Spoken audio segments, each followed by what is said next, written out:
साईं मुंहिंजा थरपारकर जे ॻोठ टिबे जो तड़खा प्यारो दोस्त हरे सिंह सोढा जो इंतखाब आहे ही ख़ूबसूरत तहरीर त मुंहिंजा गुलाबनि जहिड़ा पिरी मुंहिंजी ज़िंदगी तॾहिं हसीन थी हुई जॾहिं पाण ॿई हिकु ई स्कूल में गॾु पढ़ंदा हुआसीं ऐं रांदियूं कंदा हुआसीं ऐं हलंदे हलंदे तो जहिड़े मिठे माण्हू सां मुंहिंजी दिलि लॻी वेई हुई।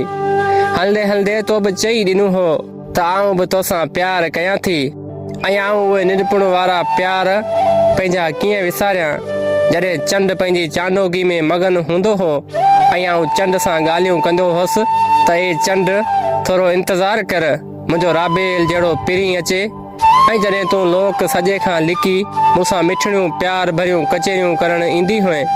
सच पुछी मुंहिंजी दिलि खे ॾाढी वणंदी हुई।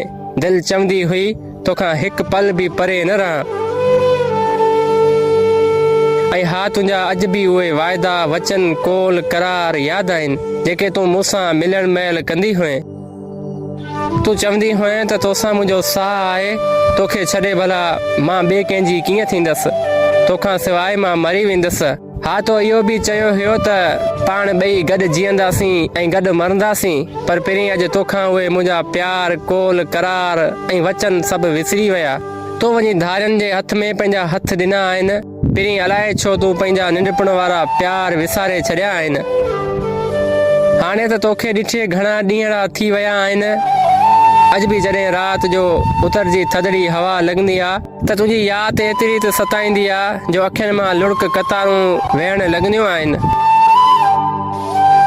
पर पहिरीं तोखे शाबस हुजे तूं बचपन जा प्यार विसारे वञी गैरनि जे हथ में हथ ॾिना आहिनि। बसि पहिरीं मूं त सोचियो हो त तूं फ़क़्तु मुंहिंजो थींदे मूंखे छॾे ॿिए कंहिंजो कोन थींदे पर पहिरीं तोखे कहिड़ियूं मयारूं ॾियां छो जो तो मथे का बि मयार ठहे बि नथी।